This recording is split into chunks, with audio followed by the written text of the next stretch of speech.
systems for climate change mitigation funded by DST Government of India.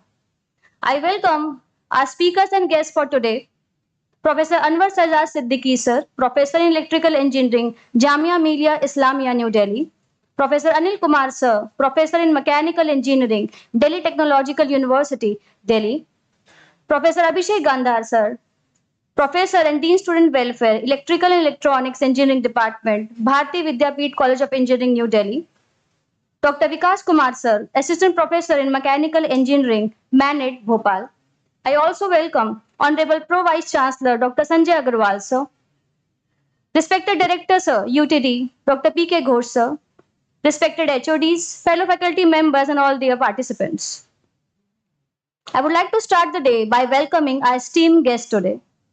May I now request Honorable Pro Vice Chancellor, sir, to please welcome Professor Anwar Sajjad Siddiqui, sir, with a pot.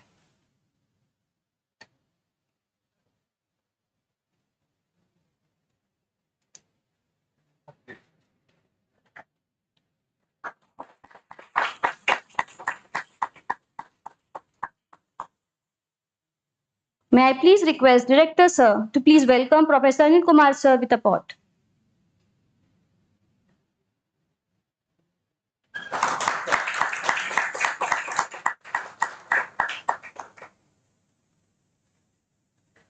May I now request Professor Pankaj Mishra, sir, to please welcome Dr. Vikas Kumar, sir, with a pot.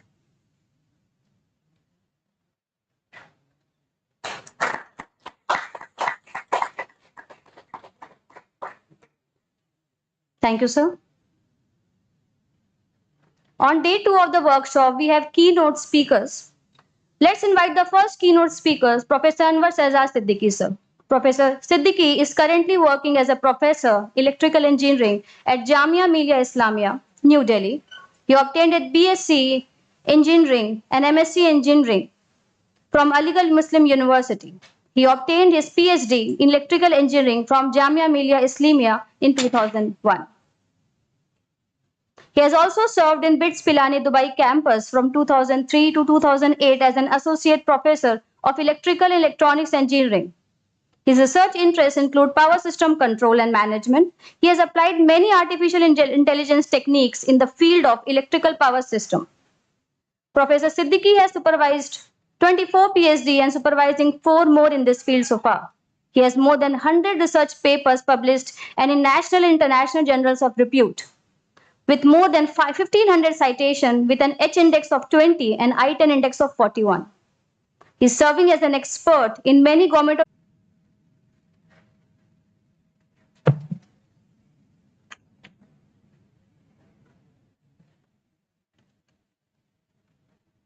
So I have chosen the topic, like we are talking about the renewable energy, and we are integrating many renewable energy sources in our system.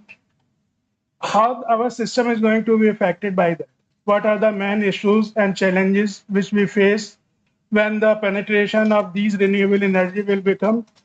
Since our target is by 2030, we would like to have 50% energy being produced by renewable. So how it is going to affect our system, that's what we are going to talk. Now, if you talk about, since there are many students from the other backgrounds, a brief introduction about the power system.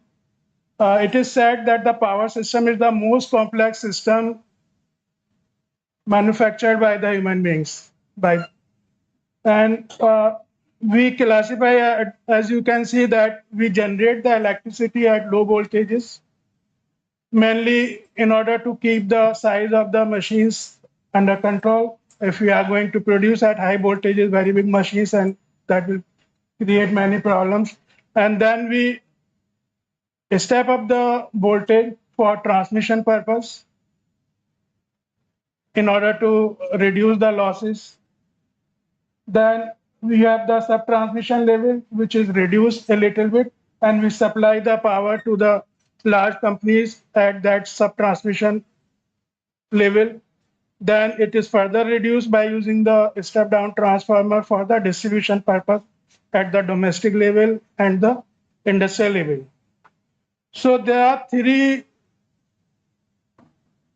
area of activities in this power system. We are talking about the generation. We are we are generating the power, electrical power in bulk. Then we need to uh, when you are talking about the generation, there are two options available to you. One is that either you generate the electricity close to the consumers, then it will lead to many issues like the pollution and all those things. And the other option is that you locate the generation close to the, the fuels, which is mainly the coal. So, and then if you are generating close to the this fuel, then you need to transmit it over the transmission line. See, in these two options, when you are using you are locating the generation close to the consumer, you would require to transport the fuel, coal to these sites. So you naturally would be using the roadways, railways, and these utilities, they are not under you. So it will be, if there are some issues, you are relying on the third party. So the other option is that you generate the electricity close to the resources, and then you transmit over the transmission line. And since the transmission line is under your control, so it will be more uh, comfortable with this. Now, what happens in the beginning? This all these three activities: the generation, the transmission, and the distribution. These were under the government control, and that was known as the regulated power system. Under regulated power system, the consumer they were suffering because you were not having the options to switch over to the other if you are not satisfied with the quality with the tariff. So there was a monopoly, and that was not beneficial for the consumer.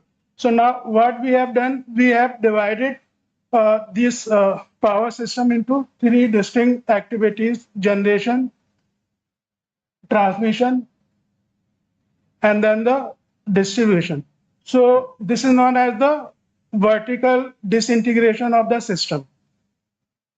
Then you have allowed the many private companies also in these activities. So you have the GenCos, generation companies, multiple generation companies. You have the Transcos, multiple transmission companies. And then you have the DISCOs, multiple. This is known as the horizontal disintegration. You have the different activities, monopoly has gone, and you have the multiple players also. So there will be competition, and this competition will be beneficial for the consumer. This was the whole idea behind this, what is known as a deregulated power system. So now you are operating the power system as a market.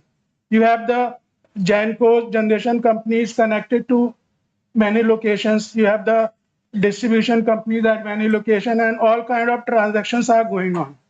So now this power is, the power is flowing over the conductor, over the transmission line. How will you make out that this is from this GenCos and this is going for that DISCOs? And so this controlling issue will be there. And it has resulted into a very complex system. And we have to control all these things.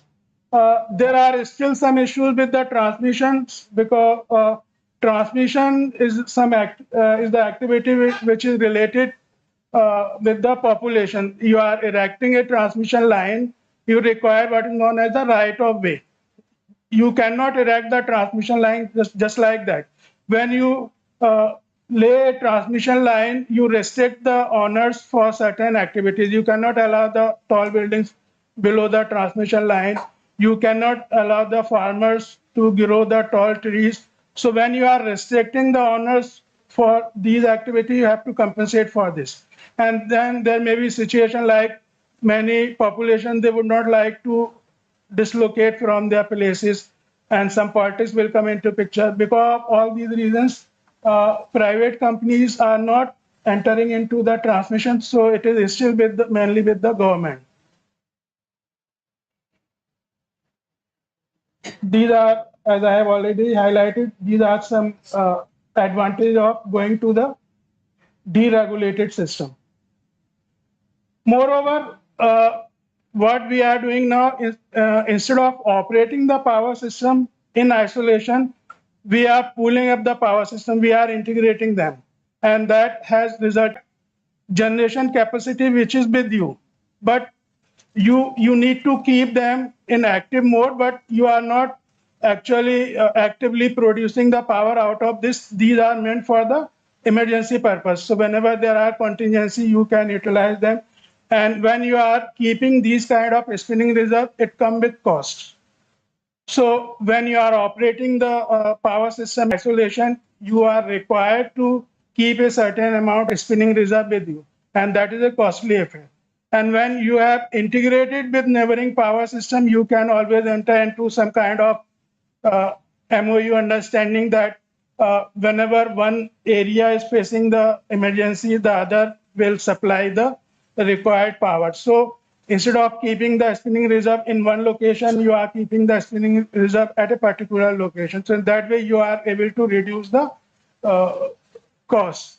Another advantage is that it may be the case that the peak hours are scattered in these power systems. One particular area, particular time, the other is having. So when you are having surplus power, you can supply it to the neighboring power system. So you can take advantage of this diversity of peak hours, the weather. Now we are entering not within the nation, even the multiple nations, they are combining, and it is thought that in the long run, we'll have a global grid for the power system.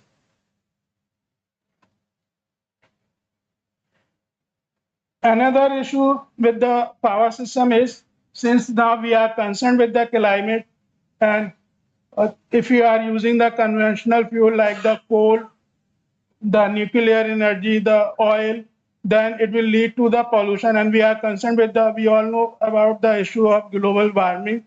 So we are replacing the conventional fuel with the renewable energy sources in order to reduce the this global warming, in order to reduce the greenhouse gases, in order to reduce the carbon dioxide.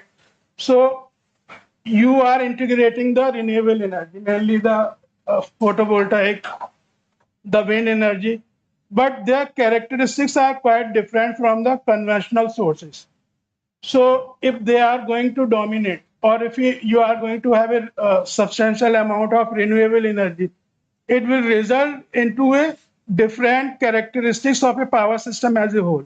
How to tackle, what are the challenges, what are the issues, some operating state transition. How do you characterize, or when do you say that your power system is being operated under normal state? There are certain parameters which we have to follow.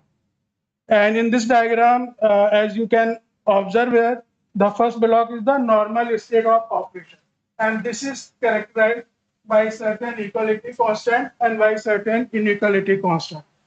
If you describe the normal operation of power system, they are the constancy of frequency and constancy of voltage. Now, why does the frequency fluctuate? The frequency, in fact, reflects the matching between the generation and demand. Generation of the active power and generation and demand of the active power. Whenever there is a mismatch, the frequency will fluctuate. What happens actually in the conventional system, you are dealing with the very large machines. You have the turbines, you have the generators, they all are rotating, and these rotating machines, they have certain kinetic energy into it. So what happens if momentarily so whenever the generation becomes more, the extra generation will enter into the kinetic system and will try to increase the speed of those machines. And this speed is linked with the frequency. We all know that formula 120 F over P, N is equal to 120 F over P. P is the number of poles, F is the frequency. So speed will increase, the frequency will increase. So whenever you see that frequency is increasing, you can very well say that the generation at this particular moment is more than the demand. Similarly, on the other hand, if the demand becomes more than the generation, from where this extra generation will come? So for that particular moment, the kinetic energy will be utilized. And when you are taking out the kinetic energy, the speed will decrease, and so will be the frequency. So maintaining constancy of frequency is achieved by very carefully keeping a match between the generation and demand. So you are tracking the demand. The load is not something which is static in nature. It is always fluctuating. There are millions and billions of appliances, machines connected to the system. They all are, I mean, so many machines are coming out of the system, so many are going into the system. So there is always fluctuation of the load. You have to trace this fluctuation, and accordingly you have to uh, adjust your generation so that the constancy of the frequency, that is the significance of keeping the frequency constant. Similarly, now this frequency is a global parameter in the sense that frequency remains constant throughout the power system. Whether you are in the generation section, you are in the transmission, or you are in the distribution. The other parameter is the voltage. And what does this voltage constancy reflect? It reflects the match between the reactive power being generated and reactive power being consumed. Whenever there is surplus reactive power in the system, the voltage will swell, it will increase. We all know, we are familiar with the Faraday effect, that in long transmission line, under light load condition, the receiving end voltage becomes more than the sending end voltage. Why it is happening?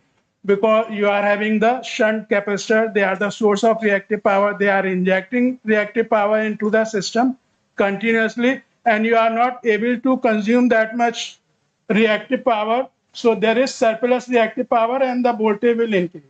So whenever there is surplus reactive power, the voltage will increase. And whenever there is deficiency of reactive power, the voltage will sink.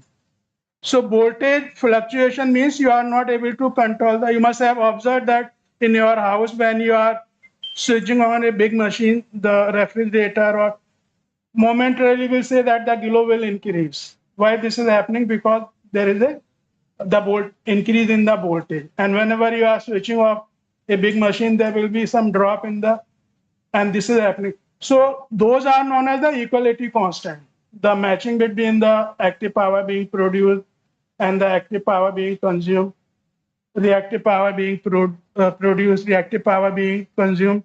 Then there are certain inequality constants in the sense that all the components, they are having certain limit. They are having certain rated values. So you should not overload them. Generator is a very costly device. You should not load it even at the rated value, because when you are doing this, there is a possibility that there may be overloading. So you have to maintain those limits. There is always a lower limit, there is always an upper limit. So those are known as the inequality constant. So when you are keeping those equality and inequality constants, and you are maintaining the constancy of frequency and constancy of voltage, you are under the normal state of operation. Now, if something happens to the system, some contingency has arise, you may enter into the alert state. You observe here, even here also you are maintaining this E and I. But what has happened? What is the difference between the normal and alert state? Actually, when you are talking about the inequality constant, you have to maintain certain safety margins. You should not be close to the upper limit, so that the difference between the actual value and the limiting value, that is known as the safety margin. So in alert state, what has happened? Some of the components, they are running very close to the rated value. Now, what is the harm? Nothing. All the constants are maintained. Why would you like to transfer back to the normal state? Why not in the alert state? The thing is that you are running close to the limit, and you have lost that safety margin. So whenever some transient comes, some contingency happens, the overloading of that particular component, one of the transmission line is overloaded, you will cut off. There is safety mechanism with every component. So those safety mechanisms will come into picture, and they will disconnect that component. So the generation remains constant, demand remains constant. You have lost one of the transmission line, the power will be diverted to the other transmission line. So by one, you will go on losing the components. And if you are not able to take the corrective measures, you may enter into what is known as the blackout situation. So you have the alert state, then you have the emergency state, something bigger has happened there, contingency. Here, if you observe, you are having E and I bar, means some of the inequality constants are violated now. Some of the components are overloaded, so you will start losing. Then you have the extreme state where the equality and inequality constants both are violated. And if you have entered into this extreme situation, the disintegration of the power system will start. You are having those power systems which were interconnected to the tie lines, they will disintegrate. And it may happen that for a particular localized power system, the generation is sufficient to take care of the local load. So they will continue to operate. But then if you want to reconnect them, you want to sum up, there will be load shedding. And if you want to reconnect them, you have to go through this process of restorative desynchronization and so on, and that's very time consuming. It may take days, weeks to restore the power system. So every moment you have to be alert for operating your power system.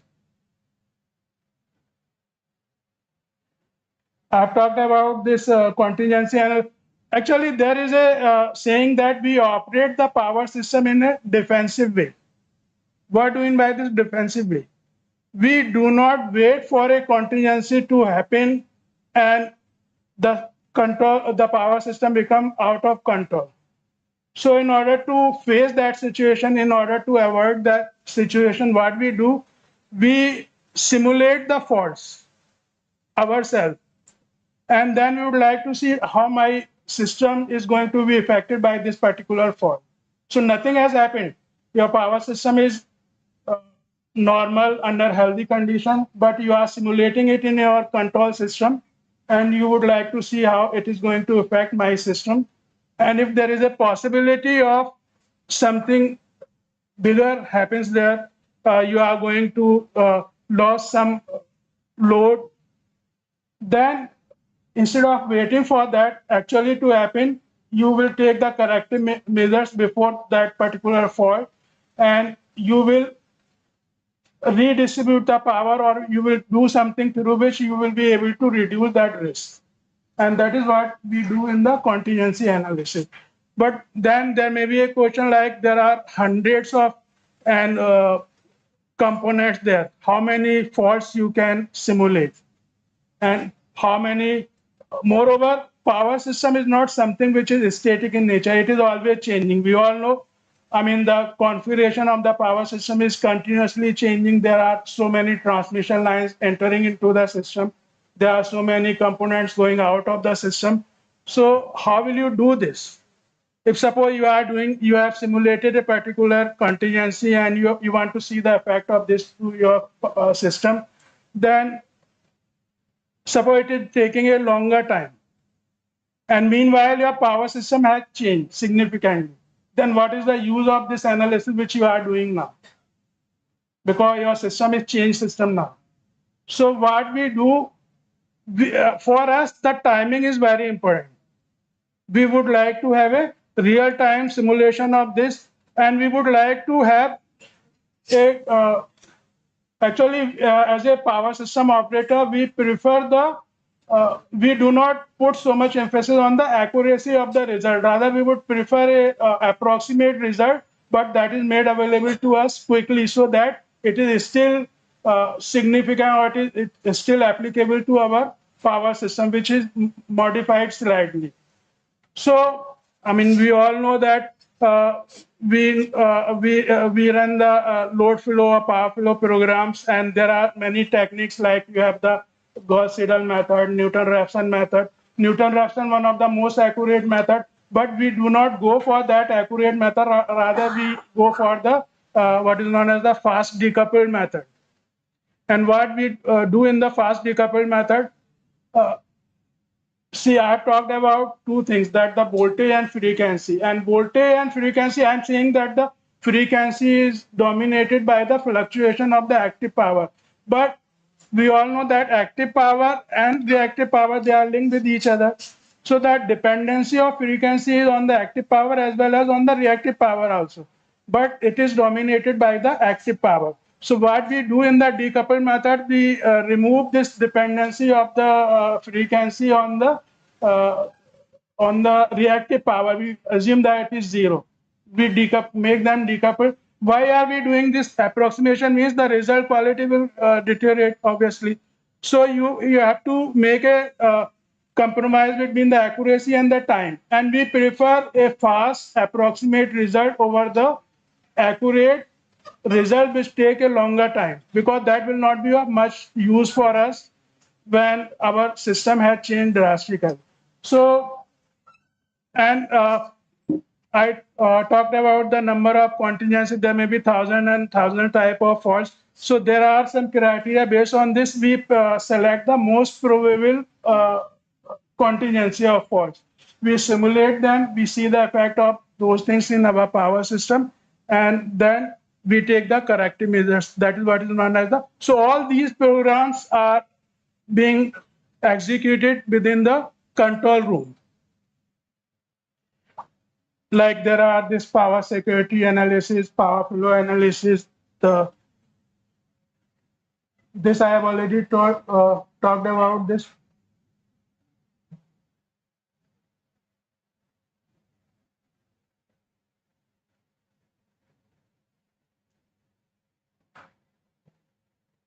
So now the thing is that since the this penetration of the renewable energy is increasing, the characteristics of the system is changing. So those conventional programs which we were using since so long, they need to be modified. It's not like you are losing so many assumptions which we have taken in designing of those things. So when the characteristics of the system is changing, you need to modify them, and this is what is the area of research now. How this increased penetration of renewable energy is leading to the change in the characteristics of the, and what kind of modification we need to make those conventional programs to the contingency analysis. What the nature of the fault will change, the and the characteristics are changing because the sources have changed. So as we are leading to the increased utilization of the renewable energy, it is throwing many challenges to the electrical engineers. And in the coming few years, I mean, those years will be very challenging for the power system operators. You will change that. There will be many MNCs, many companies entering into this system, and they would like to recruit those people who are familiar with this, who can modify their, these programs. And you have to prepare yourself for those.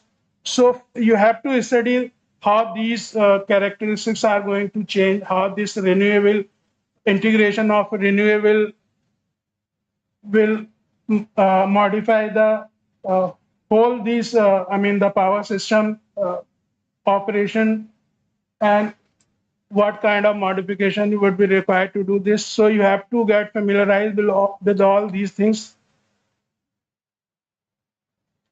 Let me give you a brief explanation of the AGC, which is now as a regulation that all the generators should be equipped with these AGC. Here, if you see, for us, we are sensing the speed of the rotating masses. Our synchronized speed was omega 0. And there is some fluctuation because of the mismatch between the generation and demand. It may be positive, it may be negative. So this, through this gas system, it is entering into this flywheel. So if the speed has increased, so the speed of rotation of this will increase. As a result, the flywheel will go away from each other. And you have this linkage point A, B, C, they are linked with each other through a rod, solid rod.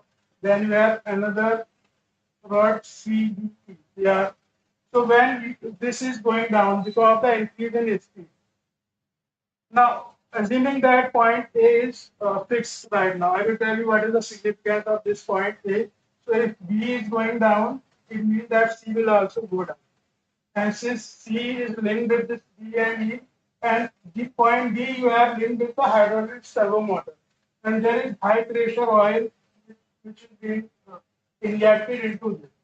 So when this point D is going down, these ports will go down and there will be opening and the high pressure oil will come out of this chamber above, and it will enter from this point to this. So as a result, this valve will be pushed up, and this is linked with the steam which is being supplied to the turbine.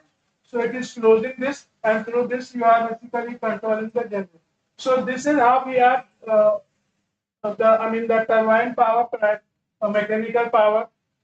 It is the input to the generator and the output is the electrical power. So you are controlling the opening and closing of this system. This is the normal AGC, automatic generation control. The opposite happens when this point A is linked with the,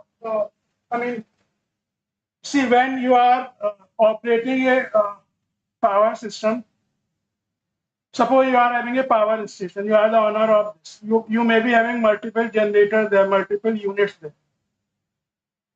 The independent power operator, they will assign certain generation to it. And then obviously your generating capacity is much more than what is assigned to you. How will you distribute this assigned generation among the units? It will be dictated by the economy, because as a power generator company, you would like to maximize the profit. So what is known as the economic dispatch problem, we divide the generation among the those generators so that the profit is maximized. Now, if suppose you are using this AGC and your that economic dispatch which you have obtained, you have assigned the it is needed that you need to operate all the generators. I have told you that it cannot be the case that you are shutting up one particular machine and you are generating the power from 4 generator out of 5. That cannot be the case, because if you have shut down one of the generator, and the power can fluctuate at any time. So you cannot re-energize this very quickly. It will take a longer time. So necessary condition is that you have to use all the machines.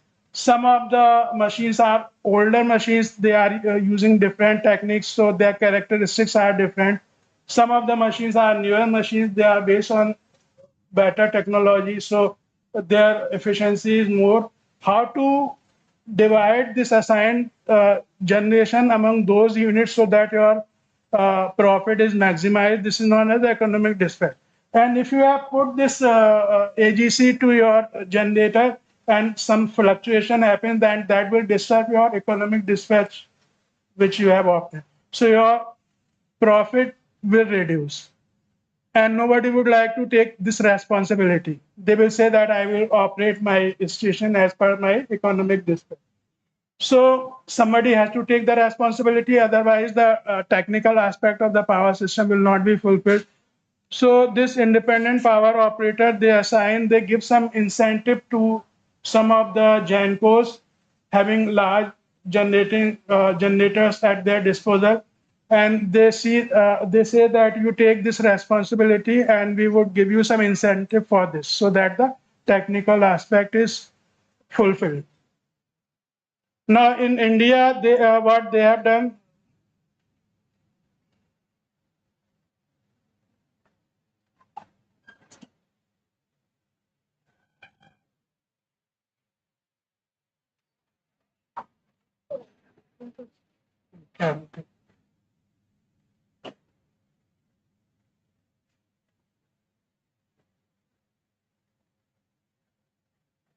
They have made it mandatory that if your generator is having the rating larger than this, it is mandatory for you to keep the AGC connected to your system. Those generators are known as the generators on regulation. So if the capacity of the generator is beyond a certain limit, all the generator will be on regulation for this. So this is how you maintain the constancy of the frequency.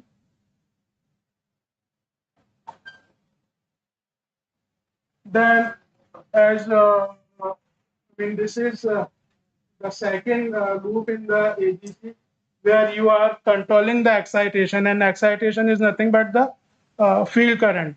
You are controlling that in order to keep the voltage constant. So whenever here, if you observe, you are taking the sample of the voltage, different voltage, the actual voltage you are comparing, and you are generating some error signal, and through that error signal you will be controlling the excitation. So that you are doing in order to maintain a certain generation of certain reactive powers in order to keep the voltage constant.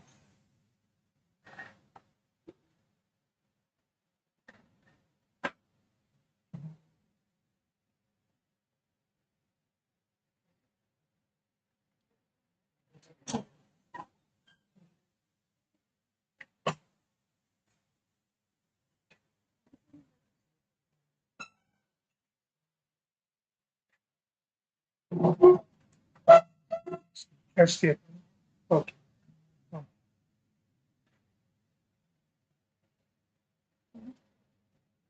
Is it working, sir? Uh,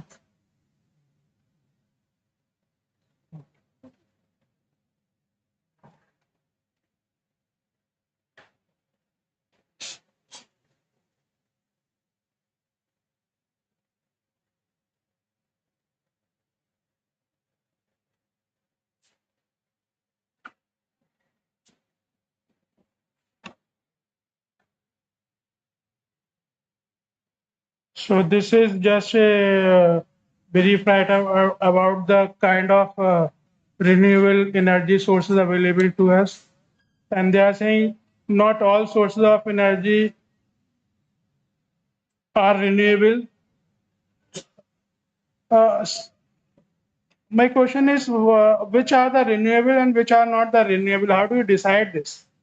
The thing is that if you are using some source and it is getting refreshed, then you call it the renewable. Suppose you talk about the conventional system, the coal and oil. They take thousands of years to, reproduce. So if you are using them and they are not being replaced by the new one, then you cannot call them the renewable. So in that sense, the solar energy and the wind energy, they are renewable, but the oil and coal, they are not renewable because they are not being replaced by the use. Another thing is the quality of the power system, the quality of the power which you are supplying to the consumer. Since our electrical appliances are getting sophisticated, it means that you have to maintain the quality of the power system. And quality, once again, the important parameters are the constancy of, the power being supplied at constant voltage. You do not want to have any fluctuation in the voltage. You do not want to have any fluctuation in the frequency. And since the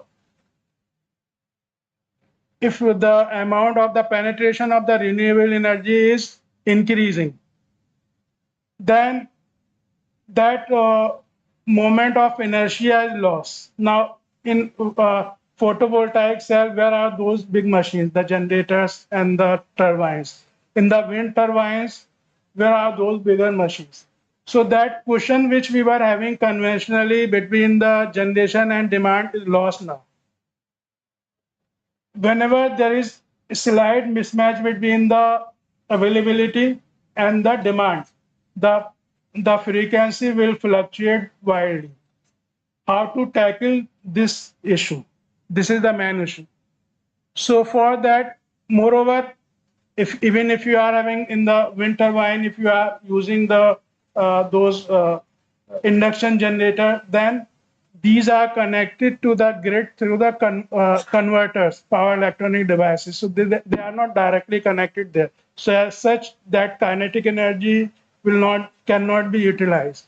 So how to take care of this fluctuation in the frequency? How to introduce this inertia, artificially. So we talk about the virtual machines. There are different, researches going on for this. What is the purpose of those virtual, I mean, moment, this inertia? What is the purpose of this? The ultimate purpose of those things is to keep a certain amount of active power available with them. So whenever there is a mismatch, they can come into picture, and they can, if there is deficiency of active power, they can add on, they can inject the active power. And if there is surplus active power, they can absorb this. So you require something. They may not be those kind of machines, but you require something through which you can have this kind of interchange of active power. You may have this kind of exchange of reactive powers in order to keep the quality of the system. So those are in fact, we have the examples of like Germany, we have the example of UK. They face a lot of problems because of these issues. When the amount of this renewable energy sources connected to the power system exceeded a certain level, they face those things, and which we are going to face in near future, and we have to take care of these issues. So this was one of the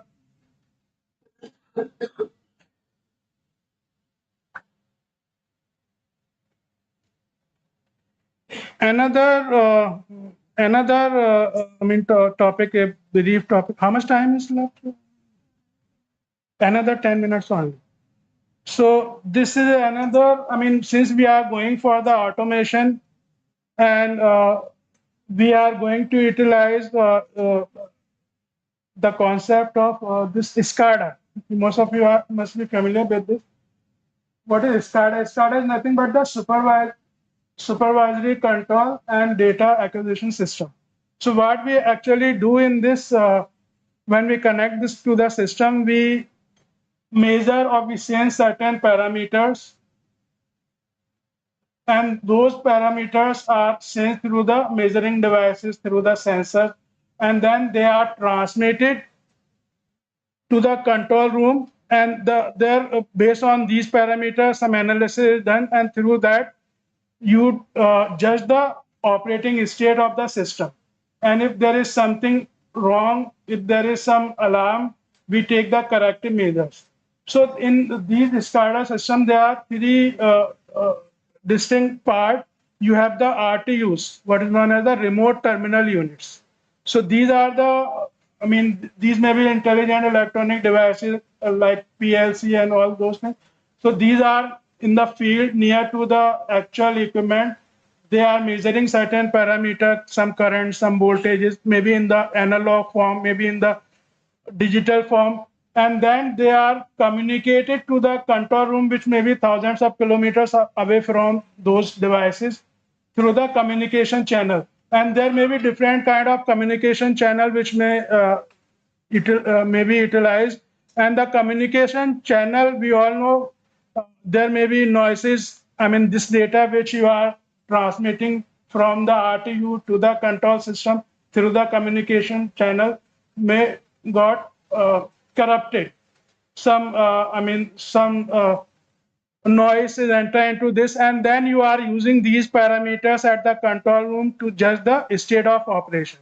So if the data itself is not secure, then how will you judge the actual state of operation? And moreover, after judging the operating state of these power system, you are issuing the control command, which is, and if suppose this control command is also going through that noisy communication channel got corrupted, then it may result into a very different kind of situation. So when we are going to utilize these concepts, you have to be very your system should be very secure, and you must have some mechanism through which you can see the, this integrity of the, not only of the data system, and this data is not a simple data. Normally, what we do, we are putting the sensors at the different locations. And suppose we are taking the sample of voltage or sample of current for those, and then we are comparing them in order to know that everything is going. Now, suppose you are not taking those samples or measurements simultaneously. Simultaneously means they should be taken at the same time. So there will be time tagging also. And you will be comparing with every voltage, you have the time also attached that this voltage is taken at this time. And you can compare only those quantities which have the same time tag. Then only you can say that there is error. Suppose one measurement is taken at one time, and after a fraction of second you have taken the second measurement, so there is mismatch between the timing, then there is no use of comparison. So you have the freeze command, the control command, they issue the freeze command, and a snapshot is taken of the entire power system. So at the same moment you are taking the measurement, then these are so very sophisticated systems you are taking, and then only you can rely on there to judge the state of operation. And moreover, the control command which you are sending from the control room to the RTUs to the actuators. Actuators are those machines which are actually executing the control command. So suppose you want to open the valve and it has resulted into the closing of this, then you will have that. I mean, the entire system may collapse. So you have to be very. Now, when we are introducing these system in our India, what is happening that we have the older equipment, older devices, and they are not compatible with this.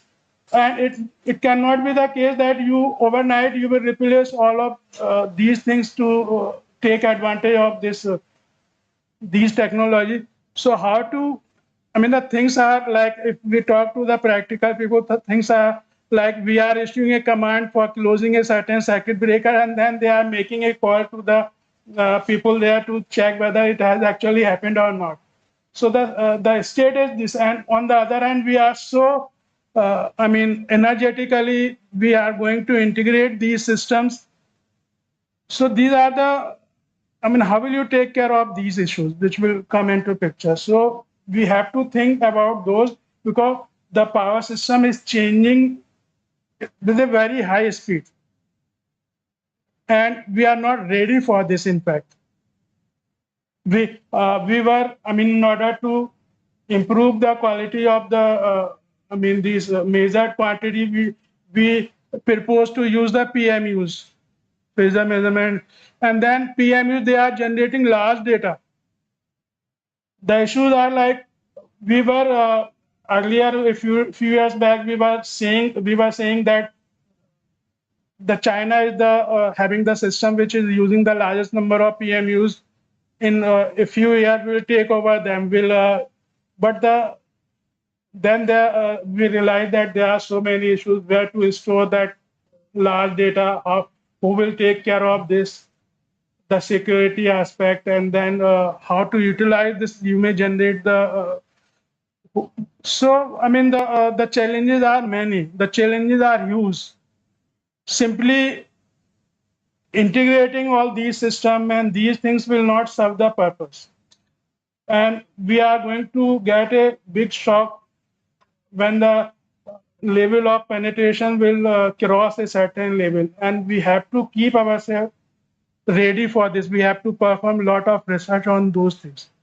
So these were some of the, ideas I was thinking I will convey to you. So very consciously, you can those research scholars who are searching for the research problems. These are going to be the hot topics. You think about this. You see the history of the nation, which have now more than 50% renewable energy. What kind of problem they have faced, and how we tackle those things. This is what we have to be conscious and we have to think about. So I will stop myself at this point, and I would like to take a few questions if there are from the audience. We charging infrastructure that we are hoping to get in few years. The power starting to take a huge outlet. One of my research scholar, he had done one research that if you see any metro city, you will find that most of the, these electrical auto rickshaws, they are located in one area only, and in the night they all are putting them on charging. So it will result into what is known as the unbalancing at the transformer level. And that unbalancing will lead to many issues with the transformer. So there are many life problems we have to think about those things. So how to take care of that unbalancing aspect and how to, so there are many issues, in fact, not only that, EV. We are talking about so much about the electrical vehicle. If you think of those, the weight of those batteries which you have put on the, and since the weight has increased so much that will result into the reduced efficiency. Nobody is talking about those things. And you have to manufacture those batteries, and those battery manufacturing itself is a very, produce a lot of this carbon dioxide. So what we have done, we are relocating the pollution center from one place to the other place. So those are the thing which we have to think over it. It's not a fence. It's not a dream that overnight we can do this and we can do that and we will achieve this, we will achieve. But the real time problem that we people, the engineers, will have to tackle. We have to face the challenges thrown to us. We always support the government and their incentive, but then we have to carry out the research on those lines instead of the conventional thing which is already, saturated. So you think on those lines, and then let us hope that the thing will move. Okay, thank you very much. Any other question from the audience? Yes. You have introduced that whenever there is a mismatch between the generating and ending moment, so there is a increase or decrease in frequency. So sir, this increase or decrease in frequency only depends on the active power, or does it depend on reactive power? We are operating the power system in defensive mode. We are putting, see, you take any of the problem. For example, you want to control the temperature of this, isn't it? The temperature is a parameter. Temperature is not something which is constant in this room. You take a particular location, it is different. At other location, it is different. So what we do, we cannot take so many readings. Then we club them. We take a representative value, isn't it? And then a representative value also, how much accuracy you require. You want 13.12 or you want to have 13.123 or to the fourth position. So how much accuracy you require. Unnecessary, you should not go for that much accuracy which is not needed for your particular application, because this accuracy is coming with the cost. You have to use more sophisticated sensors. You have to use more. That is how we decide the state variables when we talk about the state space representation, that you have to choose independent parameter, and there may be many parameters which are dependent on those things. If the dependency is not dominating one, you can assume that they are zero. So I'm not saying that it dependent only on those things. There are hundreds of parameters involved, but which one is dominating? In order to make our life a bit easier, we are putting up the approximation. And whenever you are putting an approximation, the accuracy will be compromised. So carefully, you have to make a compromise between the accuracy and the ease of implementation, and depending upon your particular application, and then you go ahead.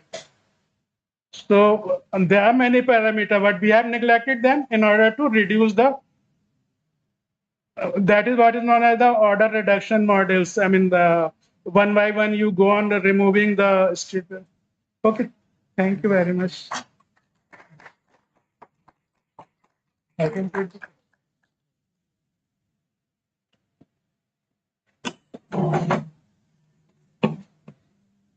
Thank you so much, sir, for this informative talk. May I now request Honorable Pro Vice Chancellor, sir, to please present Siddiqui sir with a memento as a token of gratitude. Sir, please.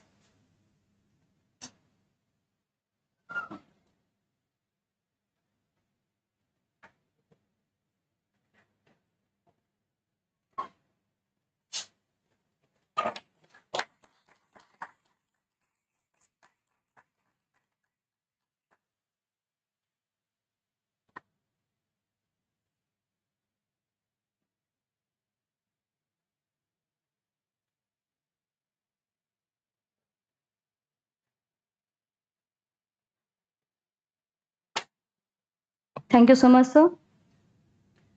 Now we are taking a small tea break. We are taking a small tea break, and I request all the participants to come back at 12:25 sharp for another keynote sessions. I request everybody to please proceed for tea.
University, New Delhi.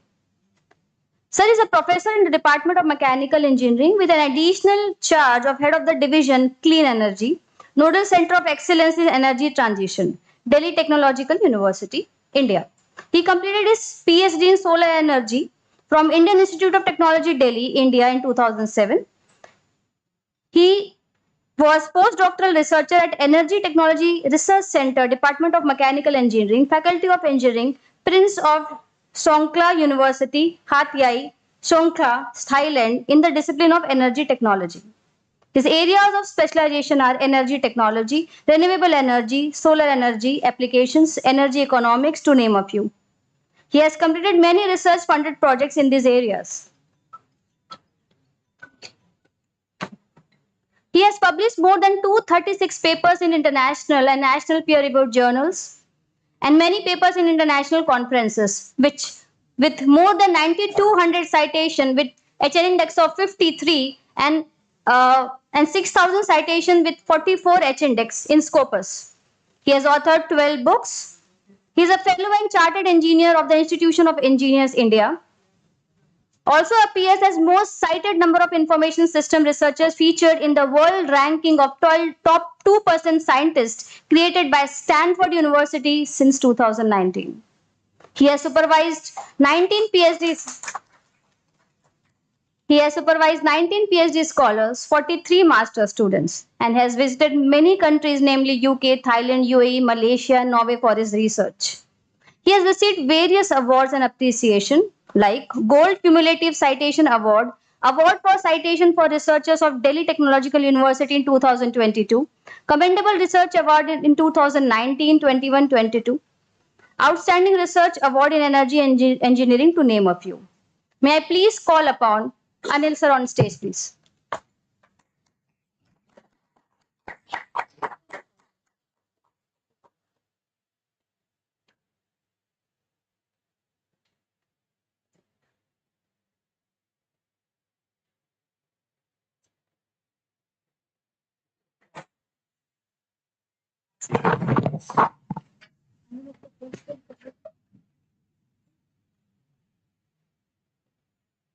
Touch screen? Yes, sir. Thank you very much, madam. Am I audible?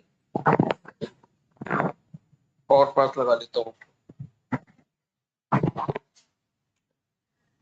So, first of all, I am very much grateful to Honorable Vice Chancellor Professor Verma sir and Honorable Vice Chancellor, Pro Vice Chancellor Professor Sanjay Rawal sir for inviting me over here for this talk. I don't know whether this will be expert or not. But I'm just considering over here right now. It is a talk only. For 2-day workshop on sustainable energy for climate change and mitigation, funded by Department of Science and Technology and organized by this Chhattisgarh Swami Vivekananda Technical University, Bhilai. So this topic is basically सुनाई दे रहा है ना आपको? So very recently, one of my scholars has submitted his PhD work on, and some part of his thesis I have taken this CO2 mitigation potential through clean energy for cement production. And recently, the DST has also announced this call based on this topic itself, carbon emission mitigation for in cement industry itself. So, so I was talking with sir. We were very unfortunate. We could not able to participate in that call because we couldn't able to find that industrial partner. So, for your information, and because I have some discussion with the DSC people, they very soon they will announce the similar kind of the call, the CO2 mitigation potential through clean energy in steel industry. So you people may prepare for that proposal, and maybe coming 2 or 3 weeks they will announce. Right. So in that, as we know, this will be the flow of presentation. So our honorable Prime Minister Modi sir have some vision for the Viksit Bharat. Let me read, because the prosper Bharat in the harmony with the nature and modern infrastructure, and providing opportunity for all citizens and all regions to reach their potential. So basically, this with the modern infrastructure, right? I'm just speaking this word, modern infrastructure, and one more. The next statement is the comprehensive vision by plan of Government of India aiming to transform India into developed nation by 2047. Fine, or something is wrong. Yeah, yeah, it is fine. Yeah, developed nation. Yes. And by 2070, our plan is to replace the whatever the conventional energy we are producing right now, that will be with the renewable energy. And just before me, Professor Siddiqui sir have already discussed what could be the challenge could be there. Though we are just behind the 50% share of the renewable energy in our power generation, but very soon it will be crossed the 50%. So what kind of the challenges could be there and problems could be there, right? So, but for coming into the category of developed nation, definitely we need a huge infrastructure, and in fact, our per capita energy consumption will increase. Fine. So right now, can you guess what is our per capita energy consumption? It is around the 1600 kilowatt, right? And on the other hand, the country like USA, it is having, could you imagine what could be the value? It is 16,000 kilowatt hour. See the huge difference.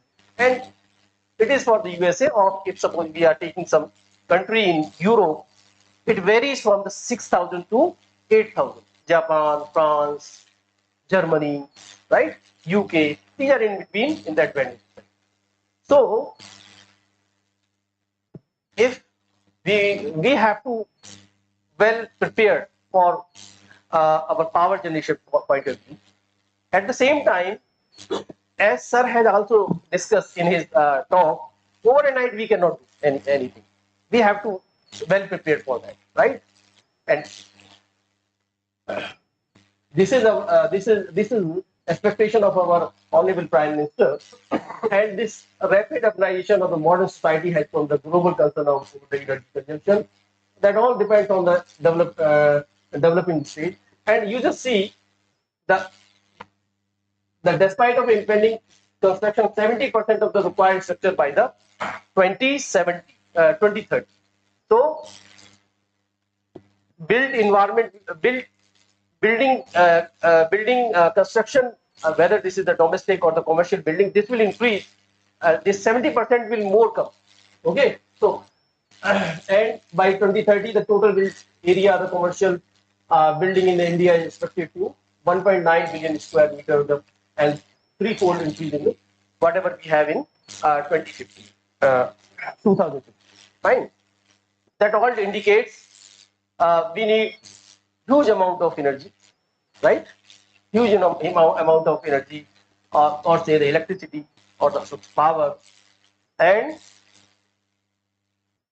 for infrastructure development, we need huge amount of cement also, right? So, and this cement, whether what cement industry or the steel industry, these are very energy intensive industry. Okay, and just look at over here, over there. The cement is one of the most versatile construction materials in the world, of course. But many scientists, they are planning to replace the cement itself. And world cement production is 4,400 million tons during the 2021, and this is for the 170 country. And what can you imagine? What is the percentage share of the China in that 4,400? Almost 2,500 million tons of cement is produced by the China itself. See, okay, and now the production of cement, I will show you all this figure over there itself. Hope it is visible to you. Okay, this is basically the world cement production, which varies from the 2010 to 2021. See how the production is increases, and if the production is increases, that means demand is increasing. Fine. And over half of the world cement currently is produced by China. That is 2,500 million tons. And India is the second highest producer in the cement with a total of 330 million tons. Just see the difference. And total production is 4,400 million tons annual. Okay. And cement production slightly unequal with the top country accounting for the 70% global cement consumption. And that's the cement basically. By cement production in India was 2.5 million tons in the year of 1950 to 1951, right? And it increased to 330 in 2021. Just see, we were at the time of independence, we were producing only the 2.95 millions of the tons, and now we are producing the 330 millions of tons. Okay. So these all data we have taken from the government reports only. But we have not cited somehow because my dependency on the solar itself. So yeah, it is given itself to the top. Now just see the same. Look at over there. This China figure 2,500. Japan is this. India is the second position. It's all this, right? And now this is all about this figure itself. Whatever I have shown to you. The top cement consumers. Again, China is the top cement consumer because of infrastructure development. They are also in the race of the developing country, developing to developed country. Fine, and India is second. From here itself, you can imagine how much cement is the requirement is over we have, and for cement industry, as I have already told you, it is the most energy intensive industry. Okay. And in that the mostly we are consuming either electricity or the thermal energy only. Okay, so ultimately the solution is that we have to somewhere. I will show you there are two parts. One, okay. Okay, these are all related to this because time is very less. So I will skip some slides, right? So this is the cement product manufacturing process, and this TE stands for the thermal energy. Quarrying. What is the process of quarrying? Quarrying is blasting, right?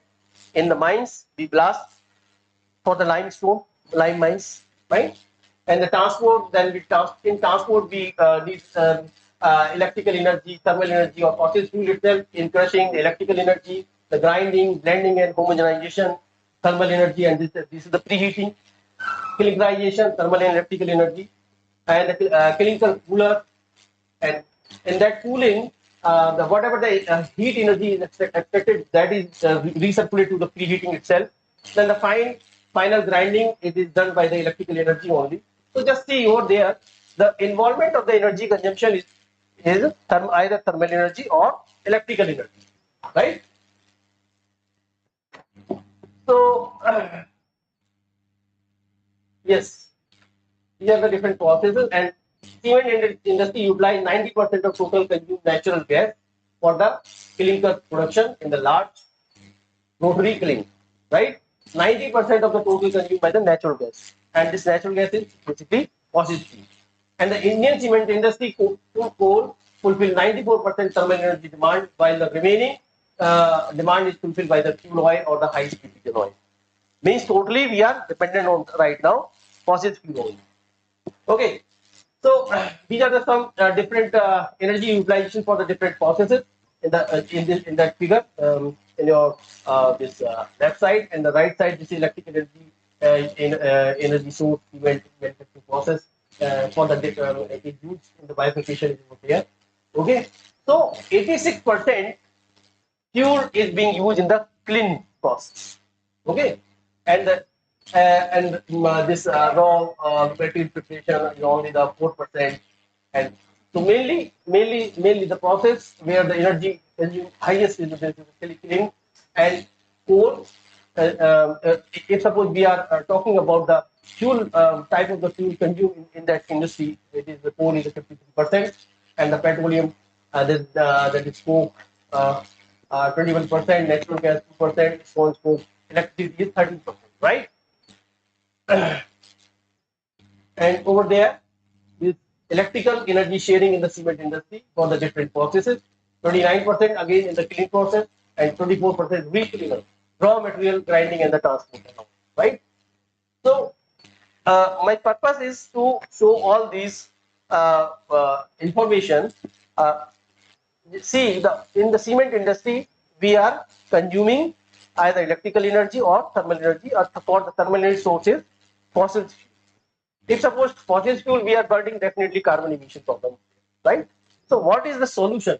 Okay. So this is again, I will keep the PDF copy for this because there are many slides and a lot of information is over there. So these are again the bifurcation for the energy utilized for each section of the cement manufacturing. Right. Just look at over here. This is specific thermal energy utilized. See, we are at 3, right? This is specific thermal energy utilization, gigawatt, gigajoule per tons of the clinker. Only 3. On the other hand, the developed country is they are consuming 4.5 specific thermal energy consumption. What does it mean? That means our cement industry is more energy efficient, right? And the specific electrical energy again we are consuming less electrical energy as compared to developed country itself, US, Canada, Mexico. You see the figure. Okay, so our though our cement industry is more efficient as compared to developed country, and just see these are only the 2 sources of this CO2 emission in the cement industry. One is the combustion fuel. Combustion of the fuel CO2, water vapor, nitrogen, sulfur dioxide, and the C. And these are the basically the this is basically emissions emissions for the this fossil fuel combustion, and this chemical reaction of the salt oxide, CO2 and SOx in the cement manufacturing process. There are 2 main chemical reactions. One, basically you find almost this calcination of the cement from material at which is performed at the 900 degree centigrade, and where the CSCO3 is converted into CO plus CO2. That we cannot avoid, right? This process in this process that occurs very high temperature, 900 degree centigrade, that we cannot avoid at all. We can what we can do? We can only avoid the carbon emission in the utilization of the fossil fuel. Okay, about half of the emission during the cement production arise from the reaction. This itself, 50% of the carbon emission is from there. So there we don't have any choice. Okay, we cannot control this carbon emission in this process. And second process is simply to produce the clinker, that is 1350 and 1500%. To achieve this temperature with the help of renewable energy, especially the solar energy, is the really biggest challenge. But we can, with the help of CSP, concentrated solar power. Fine. Now, this is one of the ways where the preheat raw material that we can preheat with the indirect heating over there, and the hot gases from the hot gases from the this solar receiver is represented with this yellow line, yellow shade, and this is this blue. This over there the preheated raw material, and this is the fresh raw material, and this is the process basically, and the solar calcinated raw material, and means some part of whatever the requirement to achieve this much of high temperature in the 1300, that we can incorporate with the help of CSP system itself, right? This is one way. And now just see over there, these are the heli state. The CSP system, we have the different mirror, helipstate or the combined, we can say this is the helipstate. And these helipstate radiations coming, striking over there, we are directed on this reactor over there, and reactor is connected with the rotary kiln, and then or if suppose we have the excess amount of thermal energy that we can store over there in the form of the thermal state, right? This is one way, and another way is we can keep this reactor at the bottom, but for that we need additional reflector. And the basically in the both the systems we have advantages or disadvantages. For this system, see, we do not have this reflector, and the cost of the reflector is there, and with the time the reflectivity of the reflector is getting decreases, right? They deteriorate. So, and at the same time, if suppose reactor is over there, then it is very easy to maintain, or say during its maintenance we can easily we can do very easily. Otherwise, at the top, if suppose the reactor is over there, and this is again a very problematic thing. Okay, and of course the height is there. Okay, so this is another thing. Rest of the things is same. The thermal energy storage and all. These are called the top of tower and the beam down. These are the two kinds of the system that we can choose. And the same thing basically. This is process basically. The preheater, pre-calciner, rotary kiln, and clinker production. Okay, this is the conventional process. And how can we integrate? Basically, the preheater, this from the clinker production, after clinker production, what we do, we cool it, and for the cooling, whatever the waste heat recovery is there, that we can feed over there in the preheater. That way we can do. And see, this is the solar reactor, and over there the hot flue gases in this direction, hot flue gases for the preheater, and the raw material from the preheater. So at the same time, two processes are happening over there, right? And it seems very easy, but it is very complicated system. Okay, that's why I was saying, if suppose we are keeping over here the solar reactor, then definitely it will help in all the process, right? And so direct heat is taken for the calcination material for the kiln, and the right, and that the thermal energy is supplied to the rotary kiln process over there. And just look at over here, these are the two lines. This is dotted, this is the gas flow basically, right? This is a hot flue gases flow direction, and this material flow is this blue line. Blue line is the material flow. Okay, so this is the whole process, and solar energy systems or the CSP system we can integrate into the existing cement industry in this way. Now this is the calciner, the heat and mass balance. See, in the solar reactor, the CO3 reaction is happening over there, converting the CO or the CO2.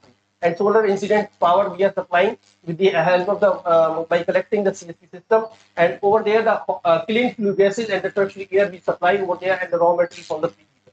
And finally the flue gas supplied to the preheater, and then the calcinated material to the plate. Okay, this is the whole process, and based on that, finally this is the basically modeling. Okay, so how the solar thermal system we can design, right? And how many numbers of the mirror would be there? Okay, this is the and how much heat energy is you want to replace, and for that, for replacing that much of heat thermal energy, how many mirrors should be there, and that all what could be the geometry over there. So all these factors you can calculate with the help of these parameters. I'm not going to explain each and every parameter. I will keep over there, and a few research paper also. Okay, and finally, required number of the helipstate. With the help of this equation, you can find out the number of mirror and the helipstate. Number of helipstate you can calculate with the help of this equation. Okay, and this the process overall efficiency you can calculate. And now the how much maximum CO2 reduction, that all calculation you can also do with the help of these all equations. Okay, so finally this therefore this much of decrease, this how much CO2 emission decrease caused by implementing the solar calciner in the conventional system, the conventional cement plant is, can be computed using the fuel this coal save, right? So with the help of this equation and this equation is having component whatever we are having in the previous slide.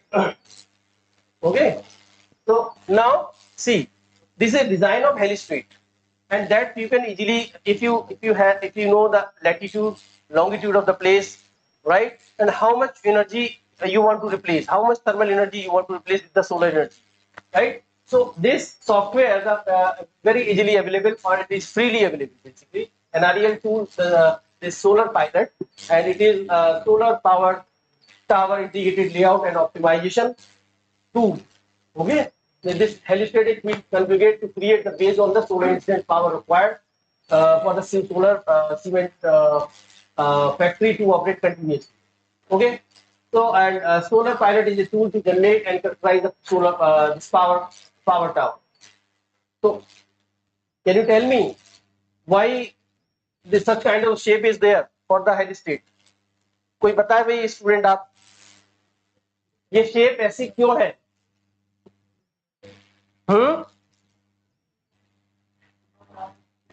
ये है हेलिस्ट्रेट की, हमने shape ऐसे बनाई है और वो इस डायरेक्शन में ही वो एक्सटेंड कर रहा है, because this cement plant is designed for Indian climatic India point of view, and we are situated in northern hemisphere. ठीक है, so all the mirrors will be facing towards south. ठीक है, so that you can design very easily over there. These are the two you can say two ways you can integrate the solar energy. And if suppose the solar thermal system is there or solar thermal storage is not there, then you can, and this was done for the 100 megawatt in process, and this is the for the if you are considering the solar thermal storage process. Fine. Now this energy assessment for the power plant function, simply where the place where you want to design the solar thermal system, okay, or say helistrait. What do you need? This is solar DNI availability, and this solar DNI availability direct normal irradiance, right? That and that you can calculate or estimate with the help of few fundamental equations are there. It is very very known equations are there and given in the Duffy Beckman book, and many books having that process and how the incident angle you can calculate, and based on that the DNI and other things you can calculate. All right, and once you know the DNI for that particular place, okay, for that particular location, you can design the heliostatic field, and this the complete energy analysis you can do, and definitely for the energy analysis some assumptions and the operational constraint are there. I will show you what could be those assumptions and the operational constraint. And then finally solar reactor energy output, thermal storage unit, solar full load power, solarization, how much percentage, and CO2 reduction potential. That all you can calculate, right? And this is the solar cement plant operation during the day with the solar multiple when the it is greater than 1. And these are the design point process and reactor. And we are considering we are not considering the 20. We are considering only the 20% of the reactor, right? So then finally we want to calculate. I'm just skipping all those things. The total time operation during the fossil fuel that we can calculate with the help of this equation. The total time operation using the solar 800. Why we have to, how many hours in a year? 8,700. कितने होते हैं भाई? कितने होते हैं? And there we are reducing the 20%. ठीक है? So the 8,000 figure is coming from there itself. तो 8,760 है ना, उसमें से लेस 20% वो हमने उधर किया है. तो बिकॉज ऑफ दैट रीजन हमने राउंड फिगर यहाँ ले ली कि 800 hours, right, minus fossil fuel, the calculate process of solarization that you can calculate an annual fuel saving you can calculate with the help of this equation, right? So, and finally the thermal energy storage size can be assessed using optimization technique with the help of this equation. So this was all about the how you can design the solar thermal system for cement industry, right? Number of helistate and solar thermal energy system capacity you can calculate, you can decide with the help of the equation. And this is a case study, and this is Port Putli cement plant we have considered, and this Port Putli cement plant capacity is 4 million tons per annum, and the actual production for the 2020 was 2.37 million per ton per annum, right? So see, for what kind of data we need for the designing solar thermal system uh, for cement industry. Of course, radiation we need, beam radiation, temperature, ambient temperature, dew point temperature. However, this dew point temperature is not that much of needed. Okay, relative humidity is we have considered in our modeling. That's why, and this pressure and then velocity. Okay, these all factors, and now based on that you can easily estimate this monthly global horizontal radiation and direct horizontal radiation at the solar plant. And there is a monthly temperature minimum and maximum for the day and temperature for location. That all you can do the solar that software. And these are sunshine hour, the sunshine hour duration, and the astronomical sunshine duration, monthly sunshine duration for the plant location. That all you can do very easily. And now again we have considered these two cases: fossil fuel energy to be replaced by 100%, 90%, 80%, 70%, 60%, and 50%. And again, and thermal loss. How much thermal loss we are considering?